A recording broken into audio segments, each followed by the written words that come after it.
Hi there, everybody. Hi there, everybody. We are here again on yet another episode of Clarity Edge. Please do me a favor. If you happen to be tuning in, I just need to do a sound check. So just let me know in the comments if you can hear me.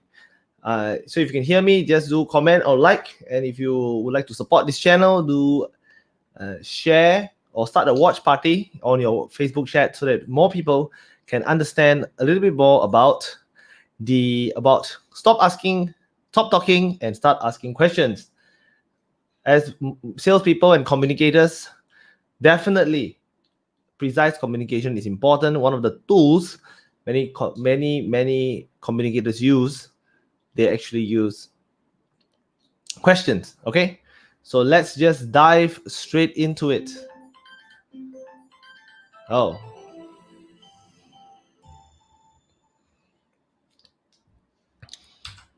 right. So what are we? Clarity Edge. Clarity Edge is a weekly 8 p.m. show. My passion is to help people achieve clarity through simplicity and helping them to achieve profitability. Now, profitability isn't necessarily just focusing on the profit of your business per se. Sometimes profitability includes hitting your objectives, your KPIs, so to speak, regardless of whatever business or enterprise or project you are on. It's not always not everybody is in the project necessary to make money. Some of them are in it to achieve impact or causes, and we want to help them achieve that level of profitability as well in terms of their ROI. So Clarity Edge is a program designed for people to come on board and learn about definitions, help them achieve clarity so that they can have simplicity, true simplicity, and achieve profitability. So what are we going to talk about today? All right. First, why do we talk, right? Why do human beings talk? Why do words come out of their mouth? Why do they communicate?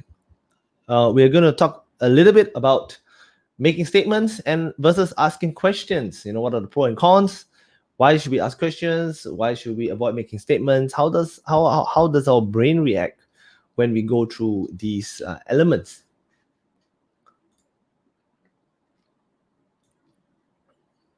All right. Hey, thanks everybody for hopping in today's program. Good to see you guys. Always good to see familiar faces when we are hanging out. Okay, let me. Right. If you happen to be tuned in right now, do let me know in the comments if you can read what is on the screen over here. I'm changing the format, right? So I'm not sure if this screen appears really high definition. So let me know in the comments if this screen appears high definition enough, at least for you to read. Okay, just to recap, what are we going to talk about today? We're going to talk about why do we talk. If you happen to be here for the first time and you want to continue to support the program, please do check out our YouTube page as well as our Facebook page. Like, share, and follow so that we can continue to make interesting and cool events, cool content for everyone.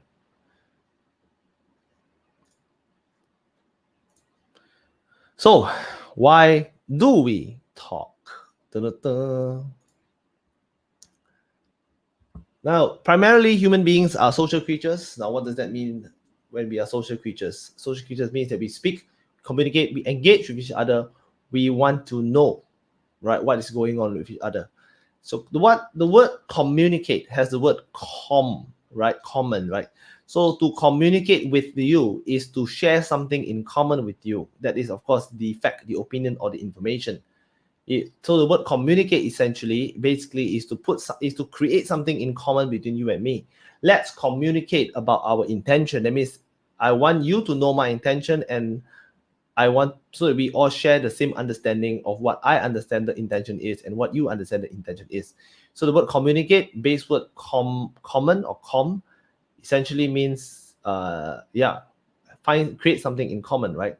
We want to relate, right? Relate again is to align towards a particular concept and idea that has something in common as well, right? These two reasons are primarily why people communicate. They want to communicate because they want to pass something in common from one person to the other person, right? That's communicate. So I repeat again, communicate is to have two individuals or more share something in common, preferably a concept, an idea, or a perspective. So for example, if I was telling you about an idea and you got a completely different understanding of the idea versus me, there wasn't any communication. It was just me talking and you understanding wrongly in this case. So to effectively communicate is to effectively create something in common between you and them, right? Just understand this difference. Okay. Okay, so communicate. Okay, things in common, right? So if I'm coming over to you and I'm here to communicate to you my hopes and my dreams, and the reasons why I joined this particular join your company, for example, that's called I have to get it successfully across to you, right? So if I tell my client why he or she should engage me, and I believe that I should engage me, I believe they should engage me. If not, I wouldn't be talking, right? So I have to explain to them so that they also have the same idea as me in the sense of why they should engage me. So something in common, right? To create something in common. If the creation of this something in common is not common, means the communication has failed. All right.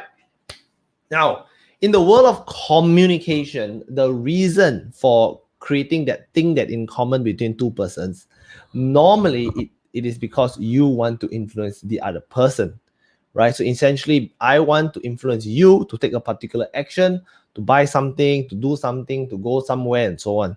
So they want to influence others to create positive action, right? Or at least an action that you determine or you feel is the positive outcome.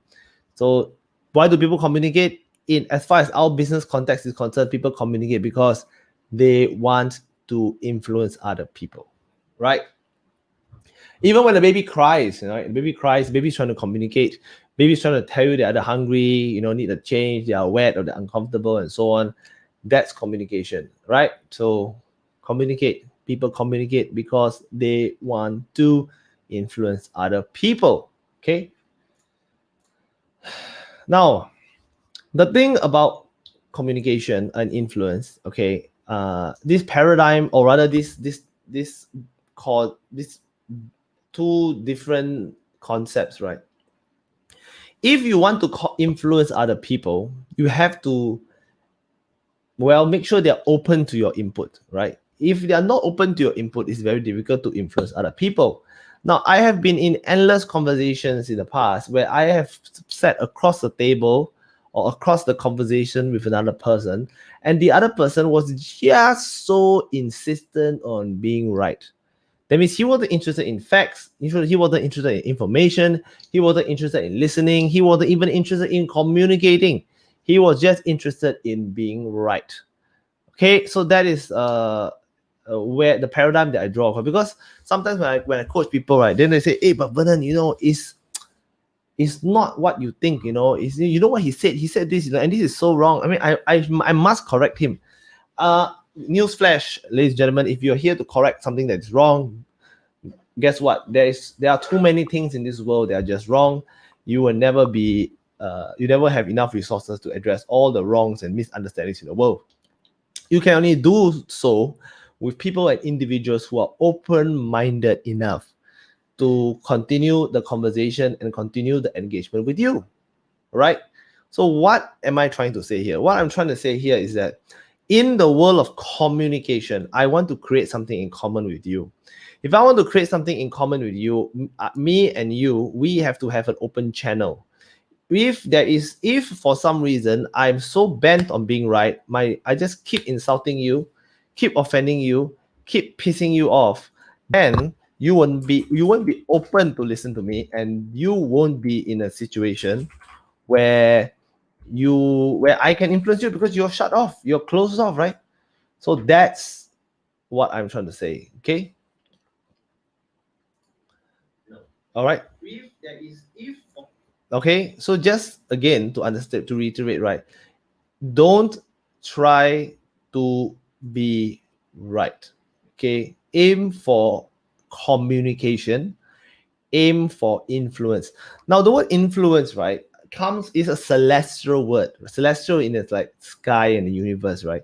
In the past, people believe that the moon and the celestial bodies exercise some degree of influence on planet Earth, right? Even the ancient astronomers actually discovered that the position of the moon actually affect the tides, which is quite an incredible observation, right? Maybe yeah. So they call it as influence. It means one body in the sky affecting the behavior of another body in the sky or some elements here on Earth. Call it the celestial influence. So human beings also wish to have influence, right? And that's primarily the reason why people communicate. Okay, so back to our original point here, which is don't try to be right. Instead, try to influence other people. Now, if you are always interested in being right, guess what, my friend? Nobody will be interested to be open in in communicating with you, and you will lose your ability to influence them. So forget about being right. Focus on being influential. Okay. So remember, guys, whenever you open your mouth and talk to somebody else, you must know what is it that you really want. Okay. Forget about being right. Don't want to be right. Want instead to be able to influence other people. And for you to influence other people, you have to have communication with them. You must be able to create common concepts with them. Now, if they're completely shut off from you or totally think that they're not even interested in listening or talking to you, you're going to be finding it quite difficult to communicate with them. So until this point, understand this main conceptual difference. Okay, guys? So what is the mindset that we should have in a situation like this? Okay, as mentioned just now, avoid trying to be right. Guess what? The world is not interested in you being right. Okay. Whenever I'm in a situation when I'm trying to communicate with a person, normally trying to influence them, I automatically assume that they have really, really terrible self-esteem. Because I used to have terrible self-esteem, and I can understand how crippling that can be. So when you are talking to them, asking them questions, or in our case today, we'll be talking about asking questions. We try to protect their self-esteem. Don't just keep whacking them or putting them down and all that kind of stuff. Just remember, you need to always be sensitive about their self-esteem. Most people, believe it or not, out there have terrible self-esteem. They're really insecure about a million things about themselves. No matter how strong and how firm they want to be, they are always insecure about a million things in their life. So just so you know. Okay, give them the benefit of but give them the benefit of doubt, right? Always assume that they are more intelligent than you in communication, right? So if I'm talking to, for example, right, let me just put a perspective here. Now, in the past, when I was much younger individual, I would have I would have like difficulty trying to ascertain who are the influential people and who are not influential people. Some rich people really dress very poor. They look very poor. Some poor people dress really wealthily looking. So I can't really tell. So after a while, I got so cheesed off by this. I just automatically assume that everybody is like $20 million net worth, right? So I treat everybody like they're they're a $20 million person, right? That solves the problem. Okay. So I give everybody the benefit of a doubt that they are smart, intelligent people. And I will speak to them at that level and I'll ask them questions like they are smart, intelligent people. And for some reason, if they prove to be not the case and they start to scale down, then I will scale down together with them, right? Accordingly to a level that they can appreciate, understand. Or if they turn out to be even smarter than where I am, then I will follow them and I will scale up together with them. Okay, so that's the mindset that I suggest you have when you are trying to ask people questions. Not people don't believe you. Okay, they only believe themselves. Let me tell you what it means in this next section. Statements versus questions. Okay, statements versus questions. I have a book I would like to recommend everybody. Strongly recommended if you want to learn about the loopholes in the human mind and how the human mind makes sense out of things. There's a lot of loopholes, worthwhile to figure it out. Check it out. Okay, first thing, making statements versus asking. Okay, so I mean, just give you a statement. So a statement will be like, you are late. Okay, you are late is called a statement. Okay, and versus a question will be like, hey, what time did you think you're supposed to come here today? Right, then it kind of starts a conversation in a different way. Okay, advertisement time. Okay, we are halfway through. If you happen to be tuning in for the first time, please do check out my YouTube and Facebook page, so that you can please do like and support and subscribe to the page, so that I can continue to produce content on a weekly basis for everybody here. Okay, so making statements versus asking questions, right? People don't believe you, they believe themselves. Now, what does that mean? So if I say to you, I'll be like, hey, Alex, you are late. That's a statement, right? So that's going to be very aggressive, very confrontational, very direct. Sometimes you might be the one that's at fault. That means you didn't tell him what time he's supposed to come, or you changed the time and you didn't tell him, right? So that might be the case, right? So that's called making a statement, right? It actually exposes you in a huge front. However, if you ask questions, guess what? It's a bit more safe. Okay, and so if I ask Alex, hey Alex, by the way, what time did you think that you were supposed to drop by work today? Then I say, oh, actually, Vernon, I thought I'm supposed to come at 8. I thought I'm supposed to come at 9. So instead of 8, then we can have a conversation. Or he'll say, oh, actually, Vernon, sorry, I'm supposed to be here by 8. Now it's 8:30, I understand I'm late, apologies, sorry about that. So he says it first, not me. So because he says it, he believe it, and it's likely for him to take ownership of that statement that he says himself. So when we ask a question, what we can do is that we can actually give them a lot of space and latitude to express themselves. Now, some choose to express themselves, many go off tangent. You can always bring them back by asking them better questions. The point is that ask people questions, don't make statements. Because when you make statements, you raise their guard, you raise their defenses, and then it actually prevents you from having that common ground creation with them. Just ask questions. Okay? Versus making statement, right? Now, when you make statements, you have a logic bias. Okay, that means to say you think when you make a statement, you normally make a statement out of your own reality. So, for example, I say that, hey, you know what? Stealing is wrong. Right? So, you're making a statement, right? And stealing is wrong. This guy stole. This guy was wrong. He's a bad guy. He's a criminal. Let's crucify the criminal. So you're just making a series of statements, right? So there are some logical biases. You don't know if he really did steal, and if he did steal, is he the one that is stealing, or is he stealing because someone else is telling him to steal? Is someone else paying him to steal? Is he stealing to feed his hungry mother at home? Is he stealing because the guy originally stole something from him and he's stealing the thing back? There's a bazillion reasons that you could have discovered if you were asking him questions, right? Basically, the point is that whenever you make statements, you expose yourself to logical bias, right? You are actually biased in the way you arrive at your conclusion. Most of the time, the conclusion is made nearly instantaneously. You weren't even thinking through, you just said it. Next, okay, when you make statements, you make people feel not so smart. You make people feel dumb, okay?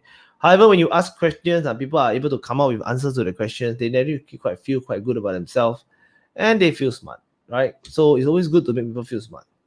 There's this book I want to put here. It's called The Art of Thinking Clearly, right? This book, amazing, 99 different heuristic fallacies of the human mind. What does that mean is that there are a lot of ways our minds are actually flawed in its decision-making process, as well as various processes. We have a lot of unconscious software algorithm running in our head that could very easily be exploited and made use of by marketers and marketers and brand people. The bad people actually exploit all of this to create certain outcomes and objectives that they want. Okay, so definitely worth a read. One example of this book is called authority bias, right? Authority bias meaning as long as somebody is in authority, he's likely to be right, even if the topic is not linked to the thing that he has an authority on. So if I'm a police officer, for example, I am authority, I can go and catch people, tell them they're doing right or wrong. But because I'm a police officer, you are also likely to think that when I behave as a parent in my school, talking to my school teacher, my behavior is also likely to be right and above ground and so on and so forth, which might not necessarily be the case. authority bias. Another example is when you wear a lab coat and then you hold on to an item and you say that you are a specialist. Everybody assumes that because you look like a authority figure, therefore whatever you say should hold weight. Again, not always the case. Obviously, for your own topic, you are authority, but they tend to bleed out this authority, right? One very simple example is our doctors. People think that because doctors are really smart people and they can do really complex things from a medical perspective, they should generally be smart and intelligent about finance, about business, about property investment, all that kind of stuff, which might not necessarily be true, okay, by the way. All right, so these are the reasons why I strongly recommend you should ask questions and not make statements, okay? Here are some examples. I know Singaporeans love examples as we reach on to the last part of our sharing today. Instead of saying to someone, you are wrong, okay, you can say, why did you choose to do that, right? So you can seek to understand, right, instead of seek to be understood, right? So you seek to understand them, right? So when you ask questions, they feel a lot more safer. They feel a lot more protected, okay? So that's one example.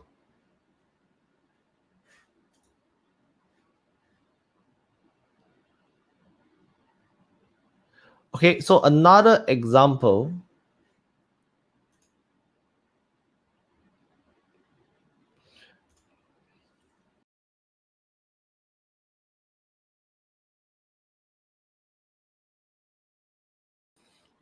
Right, so the next example we'll look at, is you are late versus, hey, what held you up? Right, so you give them the benefit of doubt, you give them some emotional safety, you give them some security. So that's one way of rephrasing a statement into a question, right? Always try to rephrase, especially in moments of truth. Always try to like rephrase, okay? Next, I disagree. Instead of saying I disagree with you, what you can say instead is, can you help me make sense of it? So you are asking them a question instead of just saying that I think what your idea is completely crazy. You are mad. You don't make any sense. So instead of being so direct, you can say, hey, I disagree with you. Instead of saying I disagree with you is a statement, you can say, can you help me make sense of it? So flip your statements into questions. You create a lot of space and latitude for them. You make them feel smart, make them feel safe. So they are willing to come out of their space and create something in common with you and let the influence flow.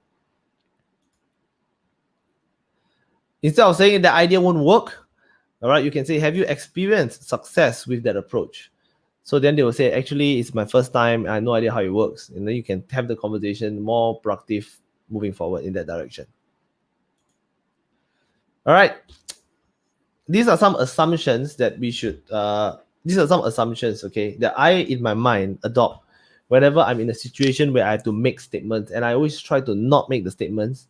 So whenever I see somebody do something, my first response that I don't agree with, my first response is he must have a very good reason behind doing that particular action. Instead of saying that this guy must be crazy, he must be mad, he's a bad guy. No, right? Don't go make statement. Are you stupid or what? This is called, like it's technically a question, but it's more like a statement, right? These are some assumptions that guide my mind. One, I might be wrong. Two, I might be outdated in my information, in my understanding. I might be outmatched by technology. Now, my grandfather, he's really passed away. He was still alive when the north-south line, that means from Dhoby Ghaut to Sengkang or Punggol, was built. He was still alive. If I were to ask him how to go to Punggol, he would give me a direction according to the bus route. He is done wrong. The bus route might no longer be around. He's not aware the new direct train that goes in 20 minutes to Sengkang. So that's the example of you actually might be already outmatched by technology or whatever. You do not know. Next, you will be out of touch. Out of touch meaning the world has been moved on. You are not moved on, but you keep thinking the old world view. So that's an assumption that I have before I actually make statements. I try to ask as much questions as possible and make one small statement at the very end after like a bazillion questions. Okay, so here are some tips. Okay, listen more. Now, I always find it very interesting when people say, Vernon, say to me, Vernon, you should try to listen more and talk less. And ironic because sometimes the people I'm speaking to don't speak at all. So when someone tell me to listen more, what I actually should be hearing is I should ask better questions. I should ask and then listen. Okay. So listen more actually kind of means ask more questions and ask better questions, more succinct questions, and higher quality questions. Okay. Influential people are willing to be wrong. Don't guard your ego and self-esteem so tight to the point where you don't even dare to ask a question or expose yourself in any particular because you are afraid to be wrong. All right, influential people are also really curious. We're very curious about the mentality and mindsets of other people, not just our point of view, but the point of view of other people as well. Okay, some final tips.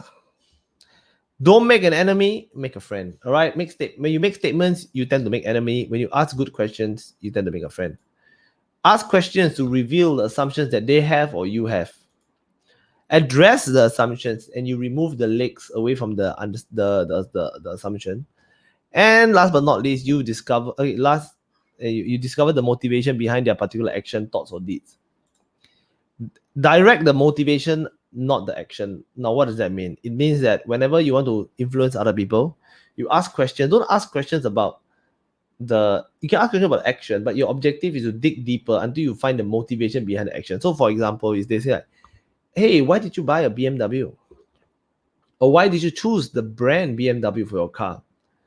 Oh, you need to get to work. Oh, okay. Is that any particular reason why you select this model and not other models? Is there a reason why you select this brand instead of other brands? Is there a reason why you select a private car solution instead of hiring one? Why do you buy from this shop and not that shop? Why this color, not that color? What do you plan to do the car on weekends when you're not working? I mean, you ask them this question. Eventually, you found out that the reason he bought his car is because he wants to appear successful in front of his friends. So if he wants to do that, then you understand his motivation and you will address his motivation instead of addressing the action, which is to buy a car. Once you're able to address the motivation, you will be able to manage a lot of things and influence them in different ways. So to wrap up, guys, okay, today's session on make statements, don't ask questions. Don't make statements, but instead ask questions. When you ask questions, you actually create a lot of space for them. You actually help them feel intelligent and smart. You actually are able to pull out their motivations instead of just looking at the surface action. With all of this, most importantly, when you ask good questions, you don't piss people off. You appear curious, you appear willing to listen, you appear willing to learn. Because of that, they are willing to open up. When they open up, you have a chance of creating something in common with them and you're able to communicate with them. And only when you're able to communicate with them and create something in common with them can you attempt to influence their motivations in any particular order. Okay, so with that, that's all for this week's sessions. Okay, on why you should ask questions instead of making statements. I shall leave everybody with a quote. The quote is this: the best way to be really interesting to others is to be really interested in others. Right? So if you really want to be a person that's very influential, many people must find you a very interesting and engaging person. In order to do that, the secret and tip is to be really interested in them first. Because when you're interested in them first, you're interested in their motivations, you're interested in their objective, you want to help them, you want to give them resources to help them become successful, you will naturally become a very influential person when the time comes. With that, thank you all so much, okay, for attending today's session. Look forward to next Tuesday's session, where I will be talking about the importance of enrollment. That's right, enrollment. How do you enroll instead of recruit? How do you enroll people? Naturally, there's a lot of questions that need to be asked instead of statements. So I look forward to seeing you guys all next Tuesday. If any questions, please do mention them and type them here. Even though you are viewing this on video recording, I would love to answer your questions. Please feel free to PM me on WhatsApp or Facebook to ask me any direct questions. If you have any good topics you feel that I should speak on, please do not hesitate. Let me know and I can formulate some slides so that we can all have a nice sharing or discussion. I'm currently thinking whether or not I should have an open Q&A or should I one of these other days instead of Tuesdays. Do let me know if you would like to be on a forum where we can talk about certain ideas and concepts. Okay, with that, thank you all so much. Have a great week ahead. Happy National Day, Singapore. I look forward to seeing you next time.